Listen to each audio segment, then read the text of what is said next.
সুইডেনের জাহান্নামের কুকুরগুলো আগুন সংযোগ করছে। বিশ্ব নেতারা সুইডেনের প্রধানমন্ত্রীকে জিজ্ঞেস করলো, তোমার পুলিশ প্রহরায় কিভাবে আল্লাহর কোরআনে আগুন দিল উগ্রবাদীরা?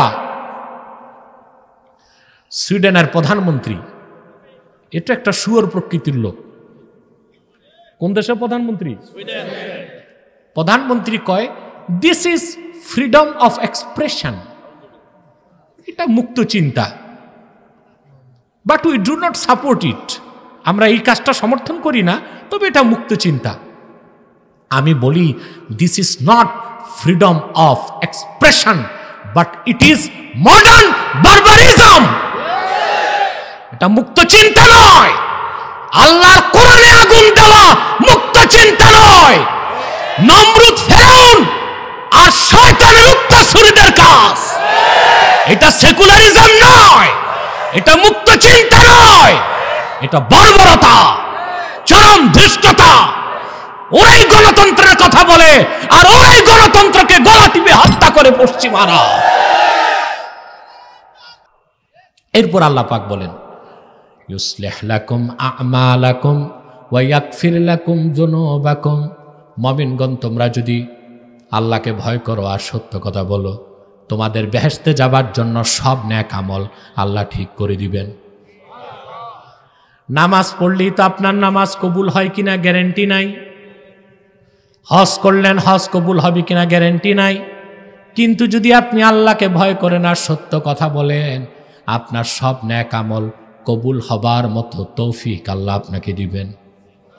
ওয়া ইয়াগফির লাকুম যুনুবাকুম, জীবনের সব গুনাহ আল্লাহ মাফ করে দিবেন।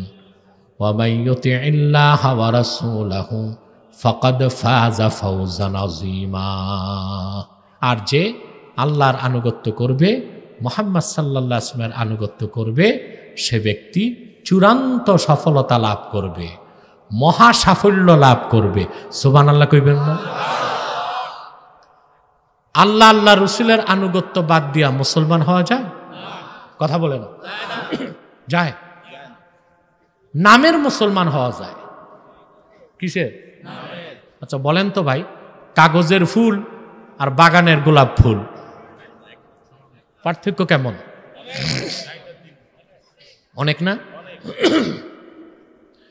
কবি গালেব তিরস্কার করে বলেন, सदाकत छुप नहीं सकती है बनावट की उसूलों से, कि खुशबू आ नहीं सकती है कागज की फूलों से। সত্য কোনো দিন মিথ্যা দিয়া ঢাকা যায় না, আর কাগজের বানানো ফুল যত সুন্দর লাগুক, ওটার থেকে ফুটন্ত গোলাপের সুঘ্রাণ কোনোদিন বের হবে না। আমরা তো রেজিস্টার্ড মুসলিম, আমাদের খতনা হয়েছে, গরুর গোশত খাই, মিউনিসিপ্যালিটি থেকে, সিটি কর্পোরেশন থেকে বার্থ সার্টিফিকেটে লেখা আছে ধর্ম কি? মুসলিম। হ্যাঁ, কিন্তু আল্লাহ তার রসুলের আনুগত্যকে আমরা কিন্তু গ্রহণ করতে পারি না। মনে রাখবেন মুসলমান, আল্লাহর আনুগত্য কি, তার রসুলের আনুগত্য কি আল্লাহ কোরআনে বলে দিয়েছেন, ওয়ামান ইউতিইর রাসূল ফাকাদ আতা আল্লাহ। যে ব্যক্তি আল্লাহর রসুল মুহাম্মদ সাল্লাল্লাহু আলাইহি সাল্লামের আনুগত্য গ্রহণ করলো, সে আল্লাহর আনুগত্য করলো। প্রশ্ন হলো, আল্লাহর রসুলের আনুগত্য কেমন করে করবেন? জবাব হলো, আল্লাহর আখিরি নবী, নবীগণের মাথার তাজ, নূর নবীজি আমার মুহাম্মদ সাল্লাল্লাহু আলাইহি ওয়াসাল্লাম আজ থেকে ১৫০০ বছর আগে যে শরীয়ত রেখে গেলেন, যে দিন রেখে গেলেন, যে সুন্নাত রেখে গেলেন, জীবনের সকল ক্ষেত্রে সেই দিন ইসলামকে গ্রহণ করে সুন্নতের অনুসরণ করলেই আল্লাহর রসুলের আনুগত্য গ্রহণ করা হবে। আর আল্লাহর রসুলের আনুগত্যটাই আল্লাহর আনুগত্য। আর আল্লাহ বলেছেন যে আল্লাহ তার রসুলের আনুগত্য গ্রহণ করবে, আল্লাহ বলেন সে ব্যক্তি মহা সাফল্য লাভ করবে। আমরা কিন্তু জীবনের একটা ক্ষুদ্র অংশে কোরআন সুন্নাহকে মানি, আর একটা বিরাট অংশে কোরআন সুন্নাহ বাদ দিয়া কাফের মুশরিক তাগুতকে মানি। আমরা দুই রঙ্গি মুসলমান। জীবনের একটা অংশে ইসলামের রং, দ্বীনের রং, জীবনের আরেকটা বিরাট অংশে বদ্দিনী অন ইসলামের সব কার্যকলাপ আমরা করি, ঠিক কিনা বলে? কবি গালেব তিরস্কার করে বলেন, দো রঙ্গি ছোড় দে এক রঙ্গ হো যা, সরাপা মোম বনিয়া সঙ্গ হো যা। মুসলমান, দুই রং ছাড়ো, এক রং ধরো। হয় তুমি খাঁটি মমিন হয়ে মোমের মতো গলে যাও, কিংবা পুরাপুরি কাফের হয়ে পাথরের মতো শক্ত হয়ে যাও। কিছুটা ইসলাম, কিছুটা অন ইসলাম, কিছুটা দিনদারি, কিছুটা বদ্দিনী, এটা মুসলমানের চরিত্র নয়, এটা মুনাফিকের চরিত্র। মুনাফিক চিনেন না? দেখেন না, বলে যে আমরা মুসলমান এই পরিচয় পরে, আমরা বাঙালি এই পরিচয় আগে। শোনেন না তাদের কথা? রং কয়টা ধরছে? এক রঙ্গি না দুই রঙ্গি? এটা কি মুসলমানের কথা না মুনাফিকের কথা? আমরা জীবনের সকল ক্ষেত্রে কোরআন সুন্নাহর অনুসরণ করব, পারবো না? তাহলে আমরা কি লাভ করব? মহা সাফল্য, ফাওজান আজিমা। সুবহানাল্লাহ বলবেন না? ফাওজান আজিমা, মহা সাফল্য আমরা লাভ করতে পারবো। আমাদের নামাজ, রোজা, হজ, যাকাত হবে যেই নীতিতে, যেই রীতিতে। আমাদের নামাজ, রোজা, হজ, যাকাত হবে যে কোরআন সুন্নাহর নীতিতে, রীতিতে।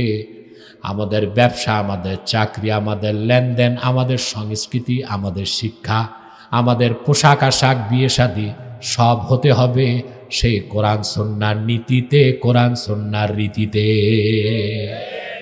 আমরা এটা করতে পারি নাই, পারছি? পারি নাই। আমাদের বিয়ে হয় হিন্দুয়ানি তরিকায়, আমাদের সংস্কৃতি বানাইছি পহেলা বৈশাখ। চারুকলার থেকে ঝাড়ু মারারা পহেলা বৈশাখে মঙ্গল শোভাযাত্রা বের করে, ওখানে কি আছে? বানর, হনুমান, হুতুম পেঁচা। পুরুষগুলো সব বাসন্তী কালারের, মহিলারা শাড়ি, আর বৈদ্য বৈষ্ণবদের মতো পুরুষরা গেরুয়া পোশাক পরে, মাথায় তিলক দিয়ে মঙ্গল শোভাযাত্রা। এসো হে বৈশাখ। দেখেন না আপনারা? এটি কি মুসলমানের সংস্কৃতি? হ্যাঁ, আপনি পয়লা বৈশাখ করতে মন চায়, আপনি একটু পিঠা চিরা রান্না করেন, ভালো কিছু রান্না করে আপনি একটু আনন্দ করতে পারেন শরীয়তের সীমানার মধ্যে থেকে। বাংলাদেশে আগে হাল খাতা হইতো, কি হইতো?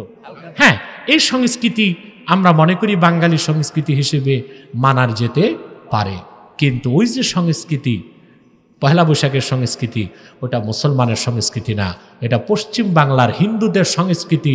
বাংলাদেশে আমদানি করেছে কমিউনিস্ট বুদ্ধিজীবীরা। আমি বুদ্ধিজীবীদেরকে খোদার কসম চ্যালেঞ্জ করে বলছি, 1960 সালের আগে বাংলাদেশে মঙ্গল শোভাযাত্রা বের করা হতো না। তখন কি এদেশের মানুষ পয়লা বৈশাখ করে নাই? কথা বলে না, করছে? তাহলে 1960 সালের পর নতুন বাঙালি সংস্কৃতি আমদানি হয়েছে নাকি? তারপরে এখন তো আবার ওয়েস্টার্ন কালচার, পশ্চিমা সংস্কৃতি আমদানি করছি। 31st নাইট, এটা কি আমাদের সংস্কৃতি না খ্রিস্টানদের? মাইকের আওয়াজে বুদ্ধিজীবীদের মগজ নাকি টকবক করে, ওয়াজের মাইকের আওয়াজে। মসজিদের আজান ভালো লাগে না। ভালো লাগবে কেমনে? মৌমাছি সব সময় মধু খোঁজে, আর তেলাপোকা দৌড়ায় ডাস্টবিনে। এই জন্য ওদের আজান ভালো লাগে না, আওয়াজ ভালো লাগে না। কিন্তু 31st নাইটের দিন ডিজে পার্টিতে যুবকরাও নাচে, বুড়াগুলোও নাচে। আর এই যে পটকাবাজির আওয়াজে হার্টের রোগীর হার্ট অ্যাটাকের সমস্যা হইতে পারে, ঠিক কিনা? হ্যাঁ, মারাও গেছে। একটা বাচ্চা মারা গেছে গত বছর, এই বছর না গত বছর, গত বছর। বড় আফসোস, বাচ্চার বাবা যে উচ্চ আদালতে রিট করলো যে আমার ছেলে মারা গেছে তো গেছে, পাবো না, কিন্তু 31st নাইটে পটকা ফুটানো আইন করে নিষিদ্ধ করা হোক। বিচারপতি বলল ছেলের কানে তুলা দিয়া রাখলি তো পারতেন। সেদিন আমি দুঃখ করে বলেছিলাম, আমরা বইতে পড়ছি বিচারের বাণী নিভৃতে কাঁদে, আর এখন বলতে হয় বিচারের বাণী দিনের বেলা আদালতের বারান্দায় হাউমাউ করে কাঁদে। ঠিক কিনা? আবারও বলছি, এই মুসলমান বিজাতি সংস্কৃতিকে গ্রহণ করো না, গ্রহণ করো না, তোমার আখিরাত বরবাদ হবে।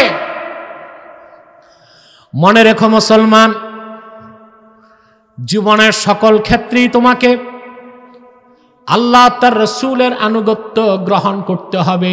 সেজন্য তোমার নামাজ, তোমার রোজা, তোমার হজ, তোমার যাকাত, তোমার পোশাক, তোমার সংস্কৃতি, তোমার শিক্ষা, তোমার রাজনীতি, তোমার পররাষ্ট্রনীতি, তোমার যুদ্ধনীতি, তোমার অর্থনীতি, তোমার লেনদেন সব কিছু হতে হবে কোরআন সুন্নাহর নীতিতে, কোরআন সুন্নাহর রীতিতে। যদি হয় তাহলে বোঝা যাবে তুমি আল্লাহ ও তার রসুলের আনুগত্যকে গ্রহণ করতে পেরেছ।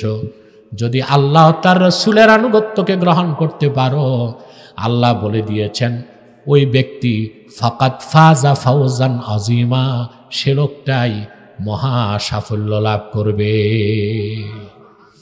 সফলতা কোন পথে? তা democracy, aristocracy, nationalism, communism, socialism, secularism বলতে পারবে না। সফলতার পথ দেখায় আল্লাহর কোরআন। আমরা ফিরবো কোরআনের দিকে। সাদাকাল্লাহুল আযীম ওয়া সাদাকা রাসূলুহুন নবিয়ুল কারীম।